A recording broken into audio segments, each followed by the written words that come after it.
राम राम राम राम राम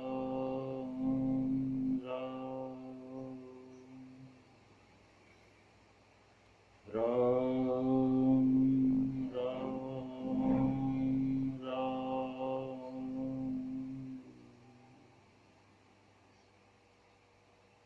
हरये नमः।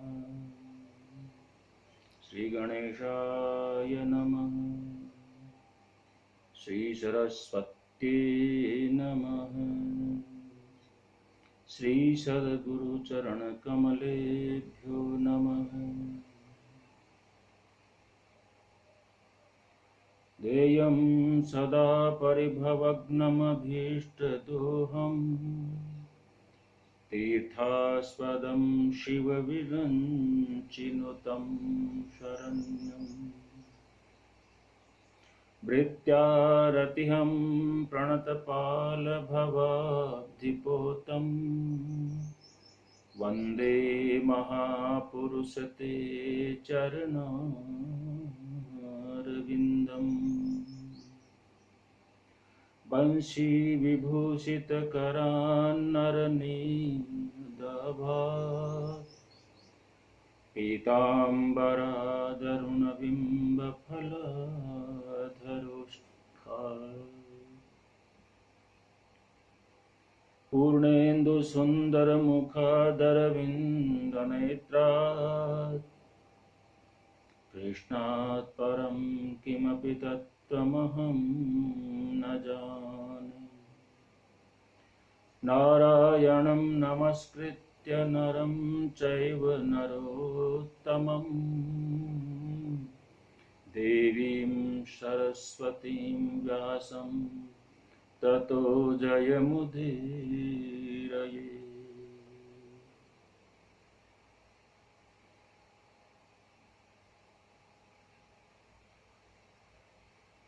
जय जय श्री राधा रमण। जय जय नवल किशोर। जय गोपी चितचोर प्रभु। जय जय माखन चोर। बोले श्री वृंदावन बिहारी लाल की जय हो। श्री गणेश जी महाराज की जय हो। श्रीमद्भागवत महापुराण की जय हो। श्री नर्मदेश्वर सांब सदा शिव भगवान की जय हो। जगदम्बे मैया की जय हो। हनुमान जी महाराज की जय हो। कथास्थल अधिष्ठात्री देवी श्री रानी सती दादी की जय हो। गंगा मैया की जय हो। गौ माता की जय हो। गौ हत्या बंद हो। भारत माता की जय हो। स्थान ग्राम कुल और सभी पितृ देवों की जय हो। सद्गुरुदेव भगवान की जय हो। जय जय श्री राधे।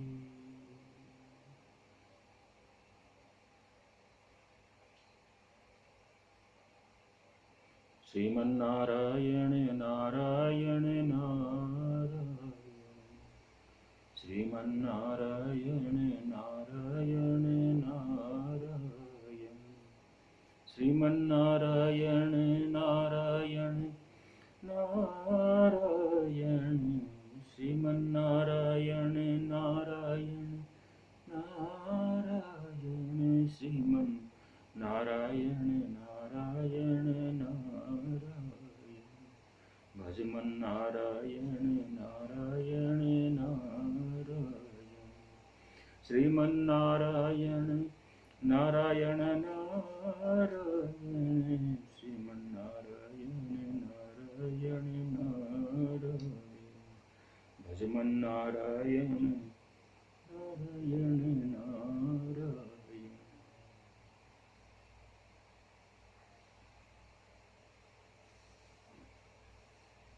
श्रीमद्भागवत महापुराण सप्ताह ज्ञान यज्ञ के आज चतुर्थ दिवस पर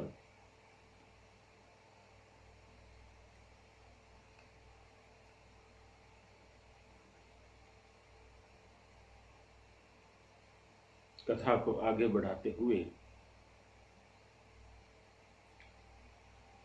आज प्रारंभ में आता है प्रहलाद चरित्र।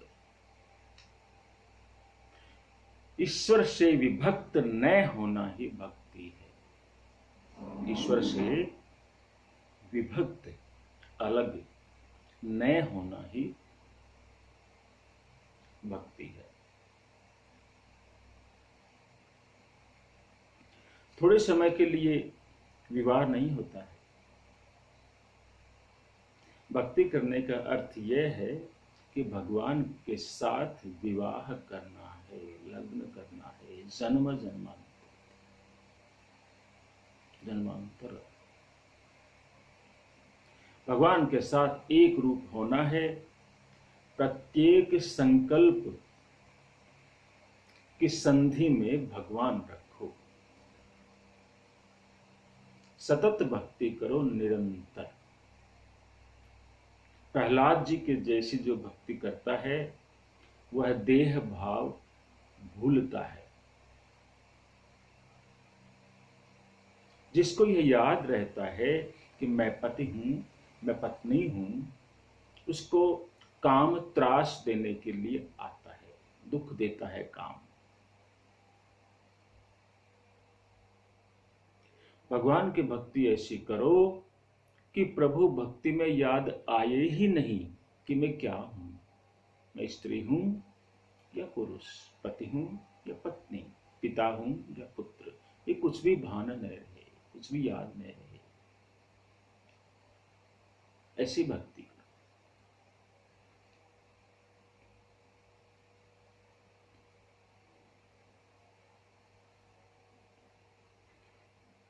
भागवत की कथा अनेक विद्वान अनेक प्रकार से करते हैं, अनेक रीति से करते हैं, अपनी अपनी परंपराओं से करते हैं। हिरण्यकश्यपु की शक्ति बहुत बढ़ गई है। शक्ति का उपयोग हिरण्यकश्यपु ने भोग विलास में किया, इसलिए हिरण्यकश्यपु को लोग राक्षस मानते हैं, राक्षस। प्रहलाद ने शक्ति का उपयोग भक्ति के लिए किया, भोग के लिए नहीं, इसलिए उन्हें लोग भक्त मानते हैं, सत्पुरुष भक्त मानते हैं।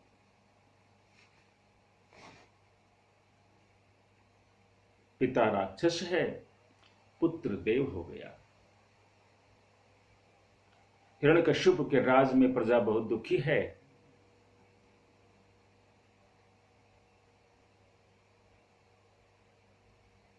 प्रहलाद जी 5 वर्ष के हुए हैं, पूर्व जन्म के भी महान भगवत भक्त हैं।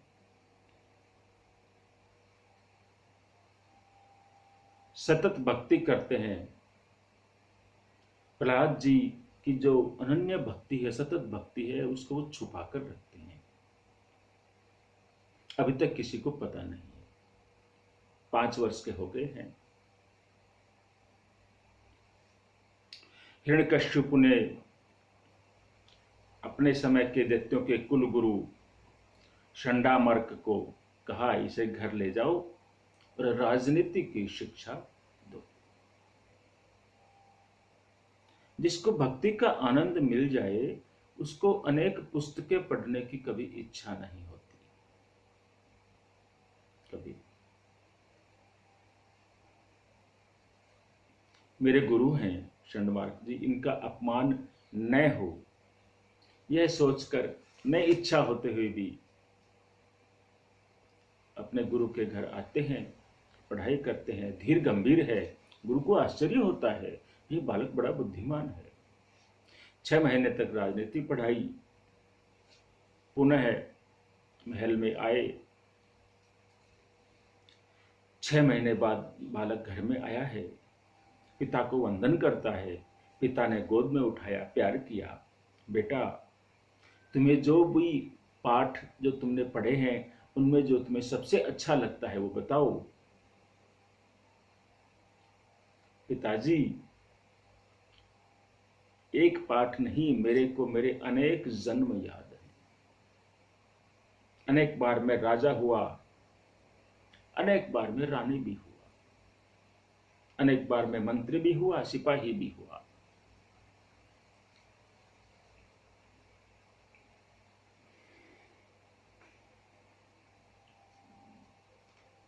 पिताजी, मुझे तो यही पाठ सबसे अच्छा लगता है कि एकांत में बैठकर नारायण भगवान का ध्यान करूं, नारायण की पूजा करूं, नारायण के साथ बातें करूं। खेलने की इच्छा हो तो ऐसा सोचता हूं एकांत में बाल कृष्ण लाल के साथ ही खेलूं।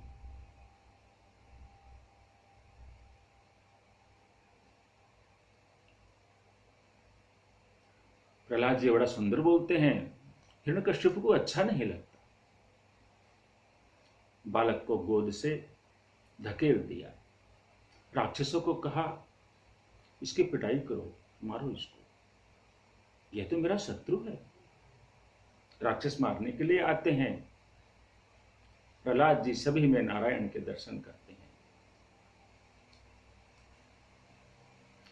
दिव्य दृष्टि है प्रहलाद जी की।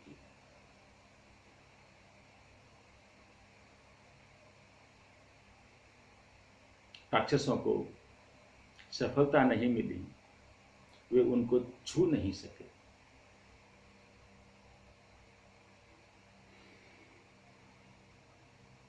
वरुण पास में प्रहलाद जी को बांध दिया गया। पुनः गुरु जी के घर जाते हैं, राजनीति पढ़ते हैं। एक दिन गुरु जी बाहर गए हैं, सभी बच्चों के साथ प्रहलाद जी कीर्तन कर रहे हैं। जिन जिन बच्चों को प्रहलाद जी का स्पर्श हुआ, उनके ऊपर भी भक्ति का रंग चढ़ गया। सभी नाचने गाने लगे, कीर्तन करने लगे। प्रहलाद जी सब बच्चों को समझा रहे हैं, कीर्तन करो, भगवान का दर्शन होगा। हरे राम राम राम हरे हरे, हरे कृष्ण कृष्ण कृष्ण हरे हरे। बोलो वृंदावन बिहारी लाल की जय हो। तभी वहां शंडा मार्ग गुरुजी आए हैं। उन्होंने बालकों को कीर्तन में मग्न देखा तो सोचने लगे, हिरण्यकश्यप ने कहीं यह सब जान लिया तो बड़ा अनर्थ हो जाएगा। प्रहलाद जी को समझाया, थोड़ा डांटा, ये क्या कर रहे हो, ये क्या ऊधम मचा रहे हैं, बंद करो ये भजन कीर्तन। जैसे ही हाथ पकड़ा, शंडामर्क जी गुरु जी भी नाचने लग गए, स्वयं कीर्तन करने लग गए। प्रहलाद जी के स्पर्श का प्रभाव हुआ।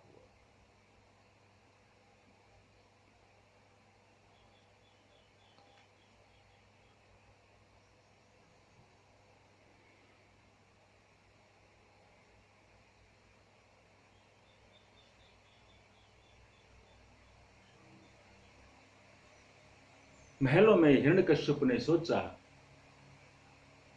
जरा देखें तो गुरुजी क्या शिक्षा दे रहे हैं। सेवकों को बुलाने के लिए भेजा। सेवकों ने देखा कि ये तो सब भजन कीर्तन कर रहे हैं। सभी सेवकों ने उनको पकड़ा, जिस जिसने पकड़ा वही नाचने लगा, वही गाने लगा, हरे राम राम राम हरे। जिसको भी बुलाने के लिए भेजा वह वापस नहीं आया। हिरण्यकश्यप ने सोचा, जरा देखो तो ये वहां हो क्या रहा है, कोई वापस नहीं आ रहा है जाकर के। क्रोधित हुआ।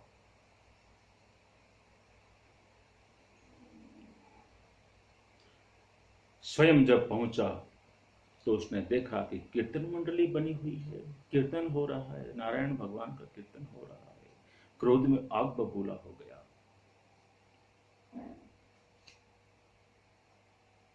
क्रोध में आकर शंडामर्क गुरुजी का हाथ पकड़ा। हिरण्यकश्यप को स्पर्श का प्रभाव नहीं हुआ। इसका कारण है,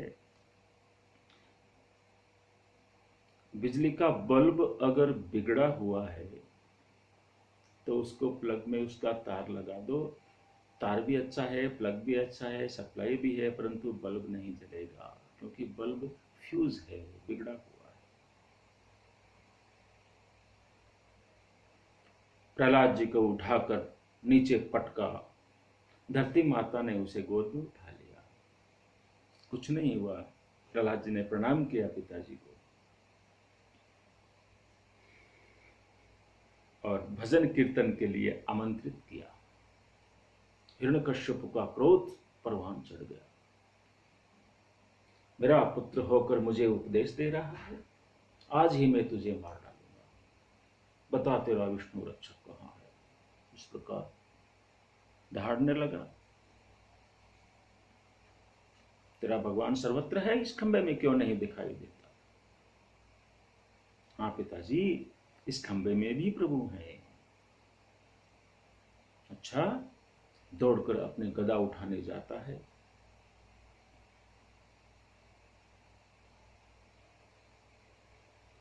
गदा उठाने जाता है तो प्रहलाद जी को स्तंभ में से धीरे धीरे गुरु गुरु की आवाज सुनाई देती है। प्रहलाद जी को 1000 मन माने 40,000 किलो की गदा उठाई है। उसको घुमाता हुआ आता है, बता तेरा विष्णु कहाँ है, बता तेरा विष्णु कहाँ है। मेरे भगवान इस खंबे में है, मुझे भी उनकी आवाज सुनाई दी है, आप देख लीजिए। स्तंभ के ऊपर प्रहार करता है, स्तंभ फट जाता है और उसमें से प्रकट होते हैं नरसिंह भगवान। बोले श्री नरसिंह भगवान की जय हो।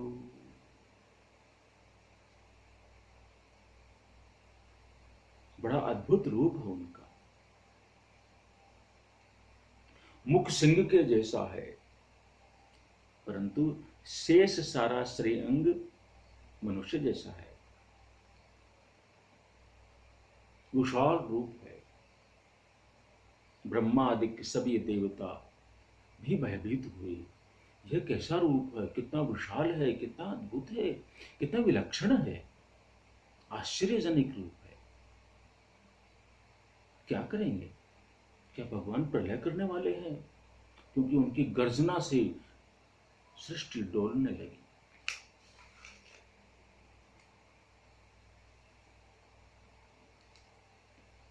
हिरण्यकश्यप को पकड़ लिया, दहली पर ले गई, जांग पर बिठाया, फाड़ डाला, हिरण्यकश्यप का उद्धार किया। फिर भी भगवान का क्रोध शांत नहीं हुआ। ब्रह्मा जी दूर से स्तुति करते हैं, शांत होइए भगवान, शांत होइए। राक्षस मर गया है, फिर भी क्रोध शांत नहीं हुआ है। फिर ब्रह्मा जी ने प्रहलाद जी को कहा, बेटा ये तेरे लिए आए हैं, तू ही भगवान को शांत कर। सिंह का बालक सिंह से डरता नहीं है, आप भगवान के ही बालक हो। प्रहलाद जी भगवान के पास पहुंचते हैं। बालक को देखकर भगवान की आंखें भीग गई, हृदय पिघला। बालक को गोद में उठाया, लाड़ किया, दुलार किया।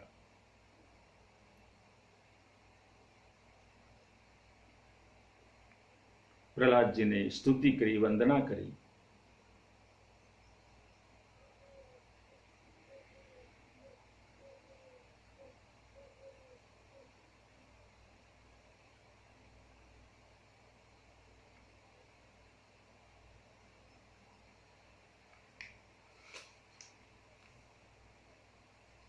प्रहलाद जी को अनेक वरदान दिए। भगवान धन नहीं चाहते हैं, भगवान प्रेम चाहते हैं। प्रेम के अतिरिक्त भगवान को किसी वस्तु की आवश्यकता नहीं है। भगवान ने हमें बनाया है। जो भी व्यक्ति जिस भी व्यक्ति वस्तु परिस्थिति का निर्माण करता है, वह चाहता है कि ये मेरे काम आए, ये मुझसे मुझसे मेरे लिए है।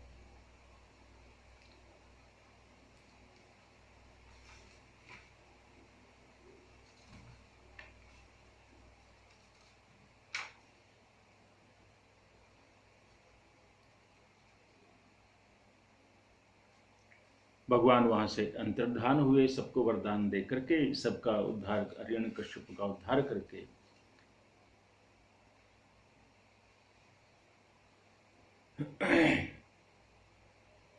सुखदेव जी कहते हैं, एक बार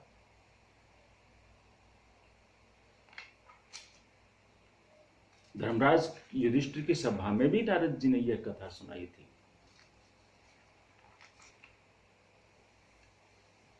और युधिष्ठिर की अन्यान्य शंकाओं का समाधान किया था।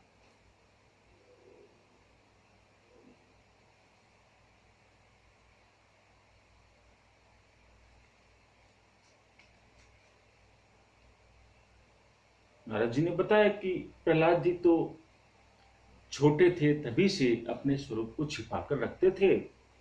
इनको ऐसी आदत पड़ी थी। मैं कहता हूं यही सत्य है, श्री कृष्ण ही परमात्मा है।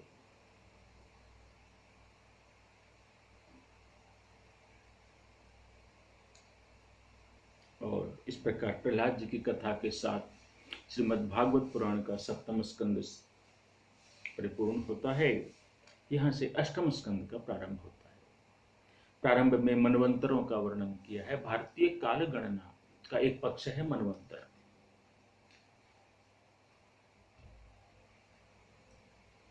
चार युग होते हैं।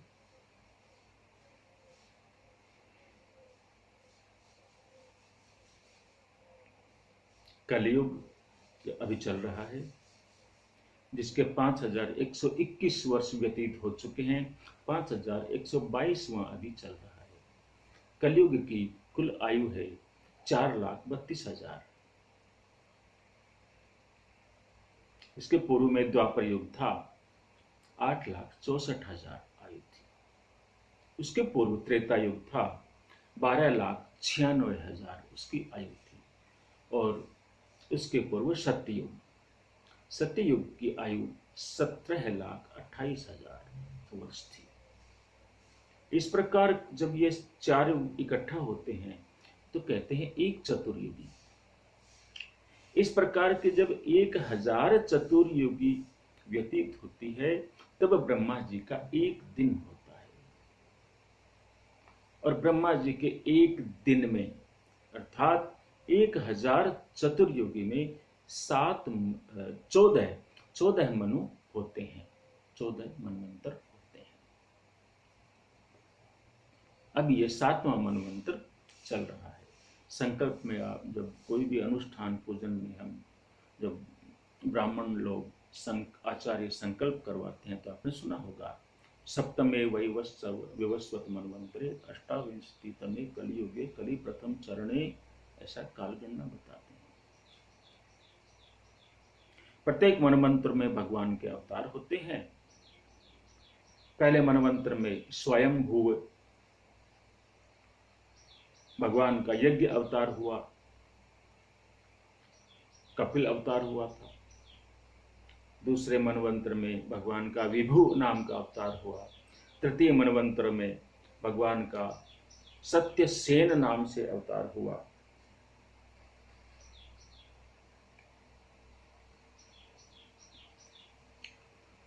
चतुर्थ मनवंतर में गजराज का उद्धार करने के लिए हरि नाम से अवतार हुआ।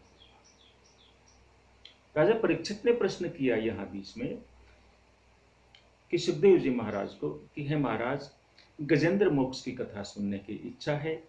सुखदेव जी वर्णन करते हैं, राजन श्रवण करो।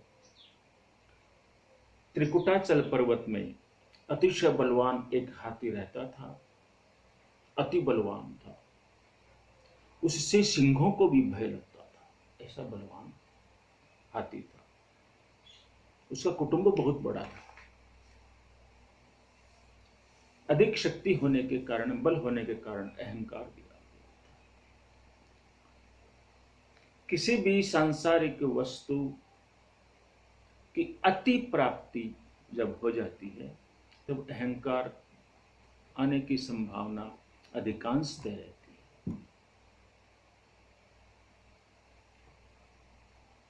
एक बार वह एक सरोवर में कुटुंब के साथ खेलता है। उस सरोवर में एक मगर रहता था। वह मगर आकर के गजराज के पैर को पकड़ लेता है। छूटने का बहुत प्रयास किया, छूटता नहीं है। मगर जल का जीव है, स्थानम प्रधानम, अपने स्थान पर वह बलवान है।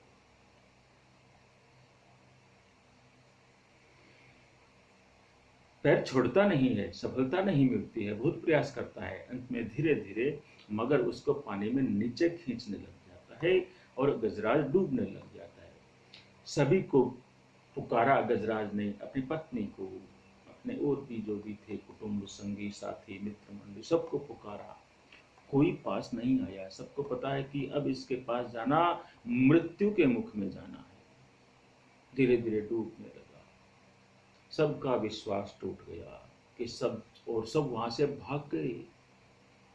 यही होने वाला है अंत में। सबका साथ छूटने ही वाला है एक दिन।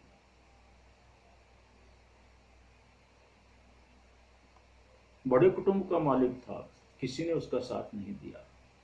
अब यह मरने वाला है, अकेला रह गया है।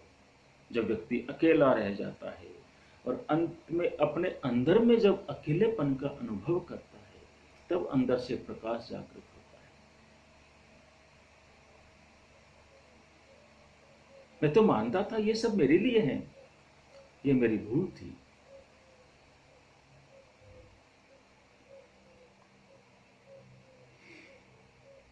एकांत में ज्ञान प्रकट होता है। गजराज विचार करने लगा, मेरी भूल थी। जिस कुटुंब के लोगों को मैं अपना सर्वस्व मानता था, उनमें से कोई यहां नहीं रह गया, कोई मुझे बचाने को नहीं रह गया। मुझे अब भगवान की शरण लेनी चाहिए। पूर्व जन्म का कोई महामंत्र उसे याद था, उसका जप करने लगा, भगवान की स्तुति करी।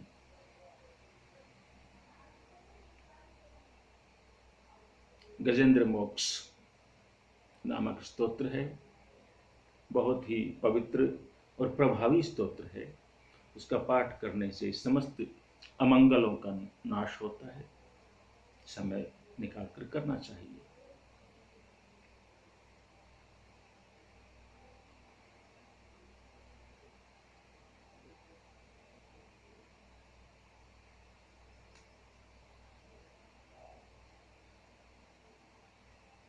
भगवान को दया आई। भगवान दौड़ते हुए आते हैं और सुदर्शन चक्र से पहले मगर को मारते हैं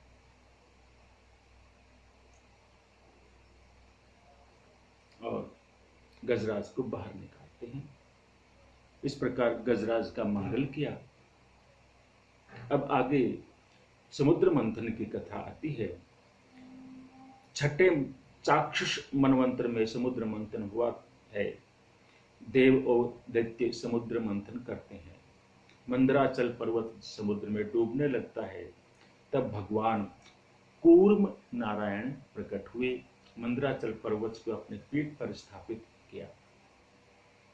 तब देव और दैत्य समुद्र मंथन करते हैं। किसके लिए? अमृत के लिए।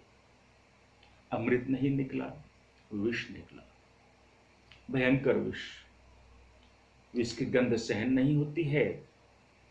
थोड़ा विचार करें तो ध्यान में आएगा कि यह संसार ही समुद्र है। संसार में मिठास कम है, कड़वाहट अधिक है, खारापन अधिक है। संसार समुद्र का विवेक से मंथन करना चाहिए।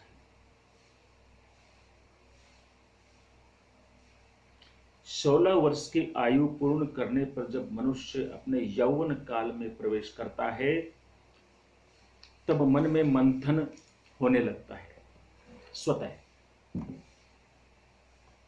पूर्व जन्म के जो सुख भोगा है, संस्कार जगने लगते हैं। यौवन में प्रवेश किया कि मन चंचल होने लगता है। उस समय अधिक सतर्क रहने की आवश्यकता होती है। यौवन काल में जो स्वच्छंद आचरण करता है, उसका पतन निश्चित है, निश्चित।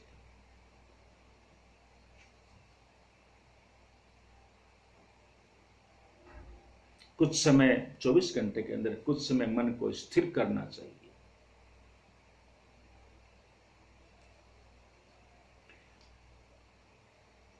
देव और दैत्य मंथन करते हैं समुद्र का, अमृत नहीं निकलता है, विष निकला है। जो भगवान के पीछे पड़ता है उसके भगवान थोड़ी सी परीक्षा लेते हैं। यही विष परीक्षा है। प्रतिकूल परिस्थितियां ही विष है जीवन की।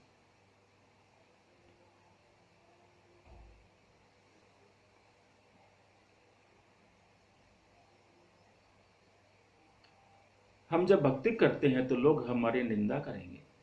देखो बड़ा भक्त बनता है, बड़ा भक्त बनता है, वह निंदा विष है। विष को सहन करेंगे, विष का पान करेंगे और भक्ति अपने निरंतर रखेंगे तो उपरांत में अमृत अवश्य मिलता है।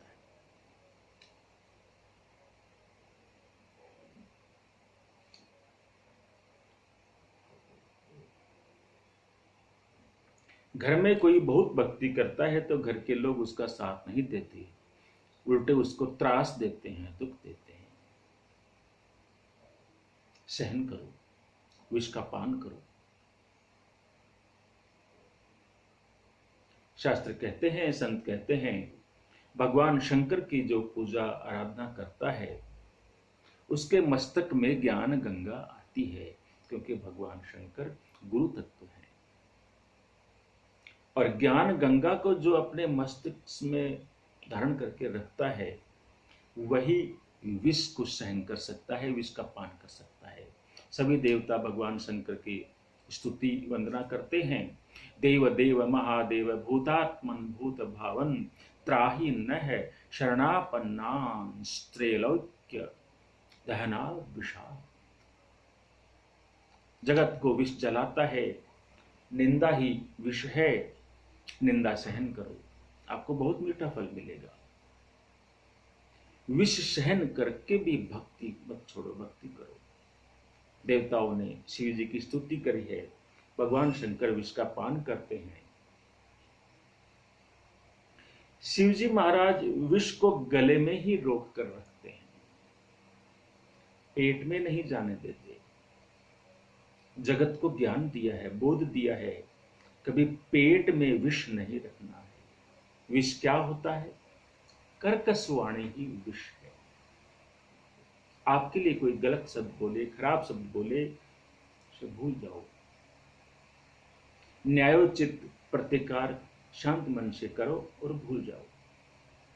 पेट में रखना नहीं है, गांठ नहीं बांधनी है, किसी के विरुद्ध द्वेष नहीं रखना है, पालना नहीं है।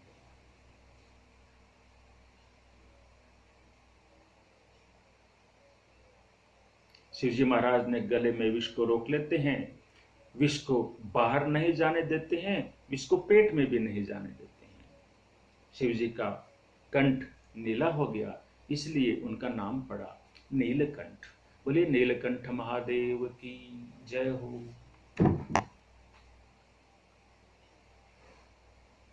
देव और दैत्य समुद्र मंथन पुनः करने लगते हैं। उच्च श्रवा घोड़ा निकलता है, एरावत हाथी निकलता है, अनेक रत्न निकलते हैं, मंथन करते रहते हैं। महालक्ष्मी का प्राकट्य होता है समुद्र मंथन से। सभी ब्राह्मण लोग, सभी देवता लोग महालक्ष्मी माता की जय जयकार करते हैं। वेद मंत्र बोलकर माता जी का अभिषेक किया है। हिरण्यवर्णां हरिणीं सुवर्णरजतस्त्रदां चंद्रां हिरण्मयीं देवी चंद्रां हिरण्यमयीं लक्ष्मीं जातवेदो मकावः। अभिषेक करने के बाद सखिया माता जी का सुंदर श्रृंगार करती हैं। सभी की ऐसा हो, जहां वो देव और दैत्य उपस्थित थे, सभी की इच्छा हुई कि ये मुझे वरण करे। लक्ष्मी जी ने कहा, योग्य पति को मैं यह विजय माला अर्पित करूंगी, बैठ जाओ। लक्ष्मी कहां रहती है? जहां दया है वहीं लक्ष्मी जी विराजती है, जहां दया नहीं है वहां लक्ष्मी नहीं विराजती।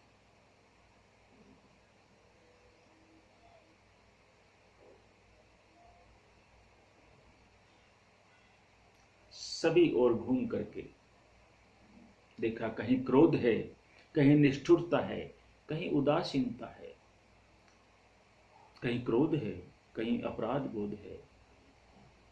आगे बढ़ती हुई अंत में सर्व सद्गुण संपन्न भगवान नारायण विराजमान है, उनको माला अर्पण करी। सभी देव गंधर्वों ने जय जयकार किया। बोले लक्ष्मी नारायण भगवान की जय हो।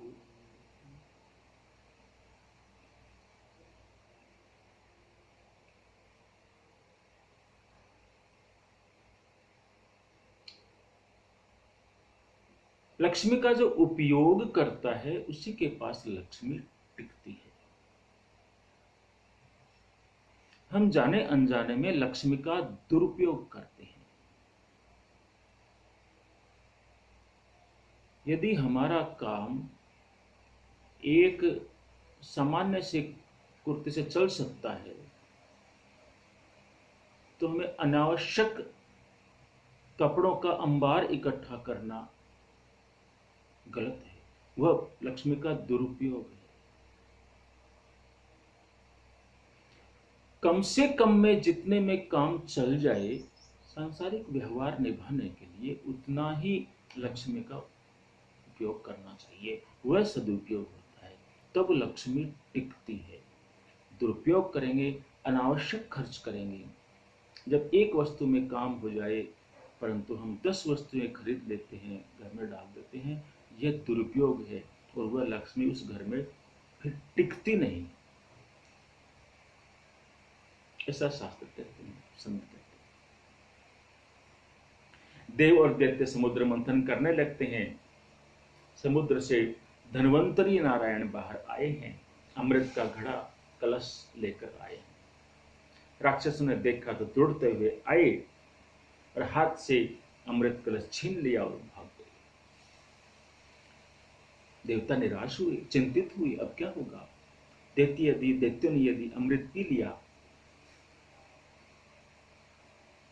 तो बड़ा अनर्थ हो जाएगा, फिर हमें कभी स्वर्ग का राज्य नहीं मिलेगा, दैत्य अमर हो जाएंगे। भगवान ने देवताओं को आश्वासन दिया, आज शक्ति से नहीं युक्ति से काम लेना पड़ेगा, क्योंकि वर्तमान में दैत्य अपने गुरु की पूर्णतः शरण में हैं, उनकी आज्ञा का पूर्णतः पालन करते हैं।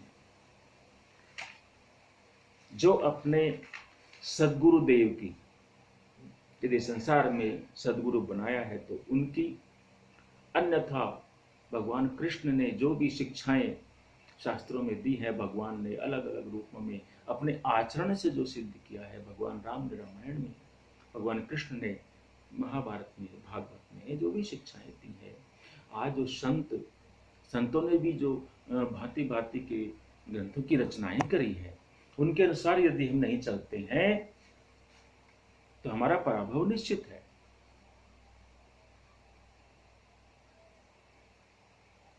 जिस राक्षस के हाथ में कलश था वह बोला मैं ही अमृत पीने वाला हूं।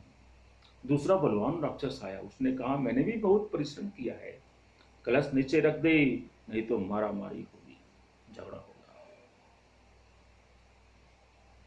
और जिस घर में झगड़ा होता है, क्लेश होता है, उस घर में अमृत किसी को नहीं मिलता।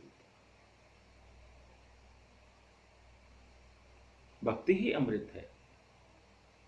घर में रहकर भक्ति करनी हो तो घर में प्रेम से रहो, कभी किसी को प्रतिक्रिया मत दो, झगड़ा मत करो, ऐसा भागवत जी कहते हैं। भगवान लीला करते हैं, मोहिनी नारायण वहां प्रकट हुए। आज भगवान पीतांबरी पहनकर नहीं आए, आज भगवान साड़ी पहनकर आए।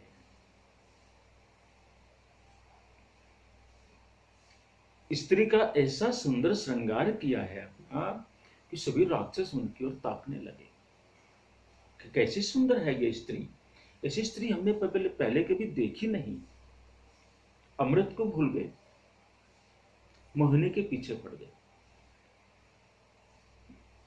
संसार के विषयों में माया ने मोहिनी को ही रखा हुआ है। विषयों में जिसका मन फंस जाता है उसको अमृत नहीं मिलता।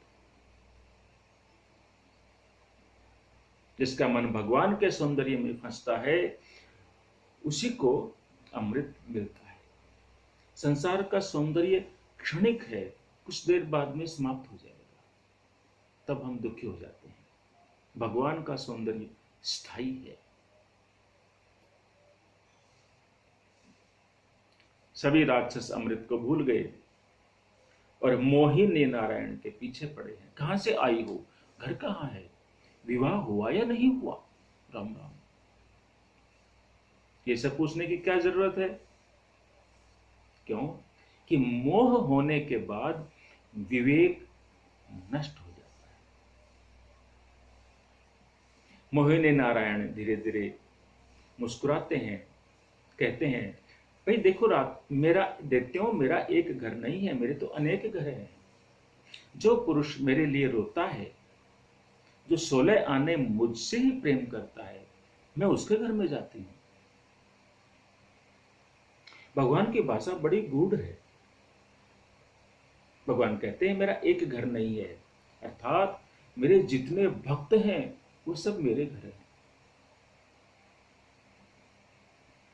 कभी भगवान तुकाराम के घर जाते हैं, कभी तुलसी बाबा के घर जाते हैं, कभी मीराबाई के घर जाते हैं। जितने भक्त हैं भगवान के उतने ही घर हैं। यही इसका तात्पर्य है। मोहिनी नारायण कहते हैं जो मेरे लिए रोता है, जो 16 आने मेरे साथ प्रेम करता है, उसके घर में जाती हूं।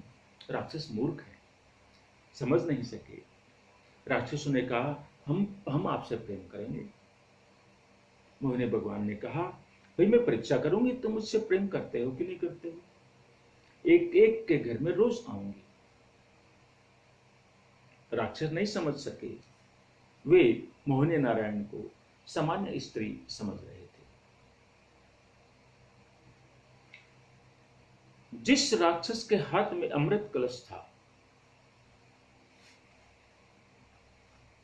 उसके मन में विचार आया कि दूसरे राक्षसों के पास कुछ नहीं है, मेरे पास अमृत कलश है। यदि मैं अमृत कलश इसको प्रस्तुत करूं तो हो सकता है ये मेरी हो जाए।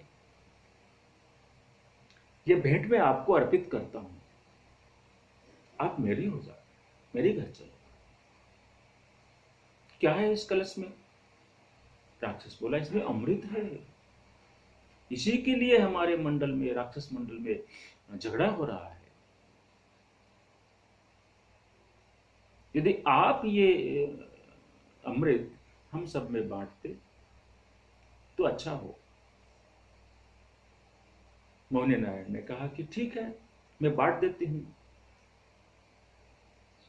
लेकिन किसी को ज्यादा मिले, किसी को कम मिले, किसी को ना भी मिले, हो सकता है। तो ये तो क्या लफड़ा है, ये मुझसे नहीं होगा, मैं जा रही हूं। अरे नहीं नहीं नहीं, जाना नहीं है, हम झगड़ा नहीं करेंगे, हम शिकायत भी नहीं करेंगे। पक्का शिकायत नहीं करोगे, बोलोगे नहीं, चुपचाप बैठे रहोगे? ठीक है फिर ठीक है। भगवान ने सबको अमृत पिलाना प्रारंभ किया। देवताओं को अंजलि में डालते, राक्षसों की तरफ ऐसे ऐसे ऐसे ऐसे करके इधर उधर डाल देते। इस प्रकार देवताओं को अमृत पिलाया। देवता बलशाली हुए और दैत्य और दानवों में, देवों और दैत्यों में फिर युद्ध हुआ। देवताओं ने विजय प्राप्त करी, स्वर्ग का राज्य उनको प्राप्त हुआ। जब भगवान अमृत पिला रहे थे तो एक राक्षस देव पंक्ति में छुपकर आकर बैठ गया, जिसका नाम राहु था। भगवान जानते थे तो भी उसको अमृत दिया। पंक्ति में विषमता नहीं करनी चाहिए। राहु अमृत पीने लगा है। चंद्रमा और सूर्य ने आंख से संकेत किया यह हमारे पक्ष का नहीं है। सुदर्शन चक्र से मस्तक काट डाला तो भी वह मरा नहीं। राहु और केतु दो ग्रह हुए, इसीलिए चंद्र और सूर्य के साथ उनका वैर रहता है। जब अवसर मिलता है अपना प्रतिशोध लेते हैं, जिसे ग्रहण कहते हैं।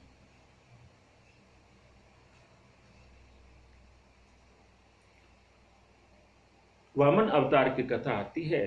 सुखदेव जी महाराज कहते हैं, सप्तम मनवंतर में, 7वें मनवंतर में, वर्तमान में 7वां मनवंतर चल रहा है, कश्यप ऋषि के यहां श्री वामन जी महाराज प्रकट हुए। परीक्षित ने प्रश्न किया